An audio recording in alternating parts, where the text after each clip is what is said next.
नमस्कार जोहार, आप देख रहे हैं झारखंड समाचार। चलिए जानते हैं झारखंड की 25 बड़ी खबरों को फटाफट अंदाज में। तो पहली खबर देखिए, जहां जेएमएम का आरोप, लालू परिवार के खिलाफ चार्जशीट, चुनावी साजिश। दिल्ली के राउस एवेन्यू कोर्ट ने आज राष्ट्रीय जनता दल प्रमुख लालू प्रसाद यादव, पूर्व मुख्यमंत्री राबड़ी देवी और बिहार विधानसभा में नेता प्रतिपक्ष तेजस्वी यादव के खिलाफ आईआरसीटीसी घोटाले में भ्रष्टाचार के आरोप तय कर दिए हैं। यह आदेश बिहार विधानसभा चुनाव से ठीक पहले आया है, जिससे राजनीतिक तापमान बढ़ गया है। इस फैसले पर झारखंड मुक्ति मोर्चा के राष्ट्रीय महासचिव सुप्रियो भट्टाचार्य ने प्रेस कॉन्फ्रेंस कर तीखी प्रतिक्रिया दी है। उन्होंने इसे चुनावी साजिश करार दिया है और कहा कि ये महागठबंधन को रोकने के लिए राजनीतिक रणनीति का हिस्सा है। भट्टाचार्य ने आरोप लगाया कि एनडीए, ईडी और सीबीआई मिलकर नैरेटिव सेट करने का प्रयास कर रहे हैं। भट्टाचार्य ने कहा कि मामला 2017 में दर्ज हुआ था, लेकिन चुनाव के समय इसे फिर से उठाना स्पष्ट राजनीतिक उद्देश्य दर्शाता है। उन्होंने चुनाव आयोग से आग्रह किया है कि मामले पर कोई सार्वजनिक बयान ना दिया जाए। उन्होंने ये भी कहा कि चार्जशीट का ट्रायल 10 नवंबर से शुरू होगा, लेकिन इसका उद्देश्य चुनावी माहौल प्रभावित करना है। भट्टाचार्य ने इसे बिहार में चुनावी दखल और झारखंड में समान राजनीतिक रणनीति का उदाहरण बताया। अगली खबर देखिए, जहां जेएमएम ने सोशल मीडिया प्रभारी आकाश महतो को 6 साल के लिए किया निष्कासित। झारखंड मुक्ति मोर्चा ने अपने सोशल मीडिया प्रभारी आकाश महतो को पार्टी से 6 साल के लिए निष्कासित कर दिया है। ये कार्रवाई बोकारो जिला अध्यक्ष रतनलाल माझी के तत्काल संज्ञान लेने के बाद की गई। बताया गया कि आकाश महतो पहले कुर्मी समाज रेल टीका में सक्रिय थे और पार्टी छोड़कर समाज के लिए उतर गए थे। इस दौरान उन्हें लंबोदर महतो और चंद्रप्रकाश चौधरी के साथ रेल टीका में भाग लिया। इसके अलावा उन्होंने जयराम महतो और तिवारी महतो के कई पोस्ट भी सोशल मीडिया पर साझा की थी। कल आकाश महतो की सुदेश महतो के साथ एक तस्वीर सोशल मीडिया पर वायरल होने के बाद जेएमएम नेतृत्व ने इस मामले का गंभीरता से संज्ञान लिया और तत्काल निष्कासन की कार्रवाई की। जेएमएम के स्थानीय नेताओं का कहना है कि पार्टी अनुशासन और संगठनात्मक नियमों का पालन सुनिश्चित करने के लिए इस तरह की कार्रवाई करती रहती है। अगली खबर देखिए, जहां पाकुड़ में सुरक्षा सुदृढ़ करने होटलों और लॉज का निरीक्षण, लापरवाही पर सख्त कार्रवाई का अलर्ट। आगामी त्योहारों के मद्देनजर शहर में सुरक्षा व्यवस्था को और सुदृढ़ बनाने के उद्देश्य से आज पाकुड़ अंचल अधिकारी अरविंद बेतिया और नगर थाना प्रभारी बबलू कुमार ने शहर के विभिन्न होटलों और लॉज का निरीक्षण किया।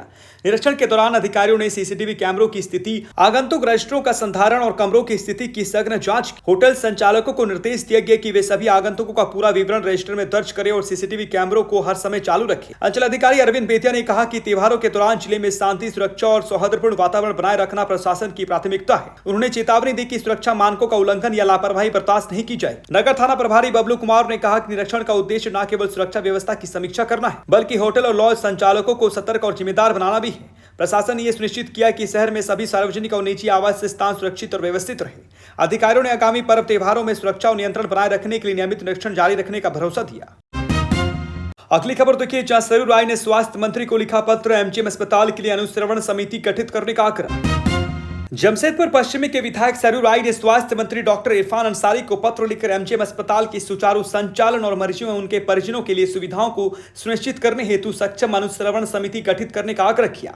पत्र में सरयू राय ने कहा कि अस्पताल का उद्घाटन चुनाव से ठीक पहले अधूरा कर दिया गया, जिससे पुराने अस्पताल की समस्याएं नए भवन में भी बनी हुई है। उन्होंने अस्पताल में पेयजल, आरओ सिस्टम और डीप बोरिंग की स्थिति पर चिंता जताई। उनका कहना था कि बोरिंग से आने वाला पानी शुद्ध नहीं है और आरओ एवं नल टिकाऊ नहीं है, जिससे नियमित जलापूर्ति प्रभावित हो रही है।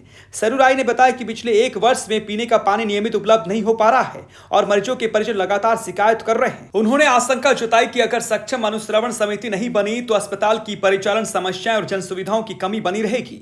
विधायक ने यह भी कहा कि समिति दवाओं की उपलब्धता, मशीनों की स्थिति, पैथोलॉजी जांच और पैरामेडिकल स्टाफ की निगरानी कर उचित व्यवस्था सुनिश्चित करेगी, ताकि अस्पताल का संचालन विधि सम्मत और मरीज केंद्रित तरीके से हो सके। अगली खबर देखिए, जहां घाटशिला उपचुनाव में जेएलकेएम की एंट्री, जल्द घोषित होगी प्रत्याशी। झारखंड लोकतांत्रिक क्रांतिकारी मोर्चा ने घाटशिला विधानसभा उपचुनाव में उतरने का औपचारिक ऐलान कर दिया है। पार्टी के केंद्रीय अध्यक्ष टाइगर जयराम महतो की अध्यक्षता में तोपचांची स्थित केंद्र कार्यालय में हुई बैठक में यह निर्णय सर्वसम्मति से लिया गया। बैठक में कोल्हान प्रमंडल के सभी जिला और प्रखंड पदाधिकारी, केंद्र पदाधिकारी और घाटशिला क्षेत्र के गणमान्य लोग मौजूद थे।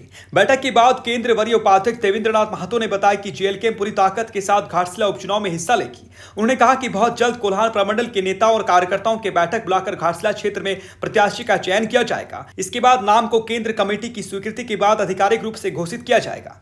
देवेंद्रनाथ महतो ने कहा कि केंद्रीय अध्यक्ष टाइगर जयराम महतो के नेतृत्व में पार्टी 300 बूथों पर मजबूती से चुनाव लड़ेगी और जनता के मुद्दों को लेकर मैदान में उतरेगी। उन्होंने दावा किया कि जेएलकेएम जनता के बीच मजबूत विकल्प बनकर उभरेगी और घाटशिला की आवाज विधानसभा तक पहुंचाएगी। अगली खबर देखिए, जो राजनगर के कोलाबाड़िया में सड़क हादसा, तेज रफ्तार हाईवा की चपेट में आने से बुजुर्ग की मौत, ग्रामीणों का हंगामा जारी। राजनगर थाना क्षेत्र के कोलाबड़िया गांव में सोमवार दोपहर करीब 3 बजे एक दर्दनाक सड़क हादसे में 63 वर्षीय बुजुर्ग संतोष महांती की मौत हो गई। प्रत्यक्षदर्शियों के अनुसार संतोष महांती अपने घर लौट रहे थे, तभी तेज रफ्तार हाईवा ने उन्हें जोरदार टक्कर मारी। टक्कर इतनी जबरदस्त थी कि मौके पर ही उनकी मौत हो गई। हादसे के बाद गाँव में आक्रोश फैल गया। गुस्साए ग्रामीणों ने हाईवा चालक का पीछा करके छेलकानी के पास पकड़ लिया और पुलिस को सूचना दी। राजनगर थाना प्रभारी चंचल कुमार मौके पर पहुंचकर स्थिति को संभालने की कोशिश की। पुलिस ने चालक को हिरासत में ले लिया, लेकिन ग्रामीण मुआवजा की मांग पर अड़े रहे और शव को उठाने से इनकार कर दिया। ग्रामीणों का कहना है कि जब तक वाहन मालिक मौके पर नहीं आता और उचित मुआवजा तय नहीं होता, वे शव नहीं उठाने देंगे। इस दौरान आक्रोशित लोगों ने सड़क जाम कर टायर जलाया और प्रशासन के खिलाफ नारेबाजी की। पुलिस ने आश्वासन दिया कि पीड़ित परिवार को न्याय और मुआवजा दिलाने के लिए आवश्यक कदम उठाए जाएंगे। अगली खबर देखिए, जो धनबाद में आदिवासी समाज का हुंकार मार्च। कुर्मी को एसटी दर्जा देने के विरोध में सड़क पर उतरे हजारों लोग। कुर्मी समुदाय को अनुसूचित जनजाति सूची में शामिल करने की मांग के विरोध में रविवार को धनबाद में आदिवासी समाज ने शक्ति प्रदर्शन किया। यह रैली गोल्फ ग्राउंड से शुरू होकर उपायुक्त कार्यालय तक निकाली गई। इस दौरान बड़ी संख्या में पुरुष, महिलाएं और युवा पारंपरिक परिधानों में तीर धनुष और बैनर लिए नारेबाजी करते नजर आए। कुर्मी नहीं आदिवासी के नारों से पूरा इलाका गूंज उठा। आदिवासी नेताओं ने कहा कि कुर्मी समाज सांस्कृतिक या ऐतिहासिक रूप से आदिवासी समुदाय का हिस्सा नहीं रहा है। उनका कहना है कि ये फैसला असली आदिवासियों के अधिकारों और सरकारी योजनाओं पर असर डालेगा। उन्होंने चेतावनी दी कि अगर कुर्मियों को एसटी सूची में शामिल किया गया तो पूरे राज्य में व्यापक विरोध आंदोलन होगा। उधर कुर्मी समाज अपनी मांग पर अडिग है। हाल ही में आयोजित रेल टेका डहर छेका आंदोलन में जयराम महतो और सुदेश महतो जैसे नेताओं ने एसटी दर्जे के समर्थन में मंच साझा किया था। दोनों समुदायों के बीच ये विवाद अब राज्य की राजनीति का बड़ा मुद्दा बन गया है, जिससे आने वाले चुनावी समीकरण पर भी गहरा असर पड़ सकता है। अगली खबर देखिए, जहां हजारीबाग जेल के अधीक्षक से एसीबी की पूछताछ। मजिस्ट्रेट माधव प्रिया को मिला अतिरिक्त प्रभार।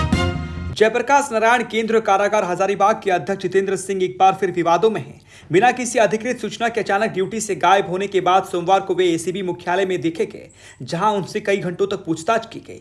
बताया जा रहा है कि वे 45 दिनों की छुट्टी पर चले गए हैं। हालांकि बिना पूर्व सूचना के छुट्टी पर जाना उनकी पुरानी आदत बताई जाती है। सूत्रों के अनुसार हजारीबाग जेल में हाल ही में हुई छापेमारी में कई अनियमितताएं सामने आई थी, जिनमें भूमि घोटाले के आरोपी विनय सिंह को जेल में विशेष सुविधा देने का मामला भी शामिल है। विनय सिंह के पास आईफोन मिलने की खबर के बाद एसीबी ने जांच तेज करती है।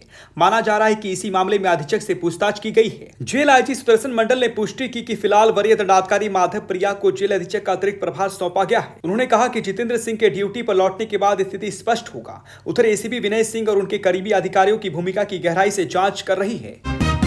अगली खबर देखिए, जहां घाटशिला उपचुनाव में चंपा सोरेन का बड़ा बयान। बांग्लादेशी घुसपैठ से आदिवासी जमीन पर घाटशिला उपचुनाव में राजनीतिक सरगर्मी तेज हो गई है। इसी बीच पूर्व मुख्यमंत्री चंपा सोरेन ने एक नया मुद्दा उठाया है। उन्होंने सोशल मीडिया पर पोस्ट कर बांग्लादेशी घुसपैठ का आरोप लगाते हुए कहा कि घाटशिला और आसपास के इलाकों में आदिवासियों की जमीन पर कब्जा किया जा रहा है। चंपाई ने दावा किया कि फुलपाल और ढालुमगढ़ क्षेत्र में हजारों घुसपैठिए सरकारी और वन विभाग की जमीनों पर बसाए जा चुके हैं और इन्हीं को बचाने के लिए एसआईआर का विरोध किया जा रहा है। उन्होंने आगे कहा कि हिंदुलजोड़ी पंचायत में मैया समान योजना की सूची में 172 मुस्लिम महिलाओं के नाम मिले, जबकि वहां कोई मुसलमान परिवार नहीं है। वहीं चाकुलिया प्रखंड में हजारों फर्जी जन्म प्रमाण पत्र जारी होने का मामला भी उन्होंने उठाया। चंपा सोरेन ने सरकार पर घुसपैठियों को संरक्षण देने का आरोप लगाते हुए कहा कि ऐसी नीतियों से झारखंड में आदिवासियों का अस्तित्व खतरे में पड़ गया है। उन्होंने लोगों से अपील की कि माटी, बेटी और रोटी की रक्षा के लिए एकजुट होकर इस स्थिति को बदलना होगा।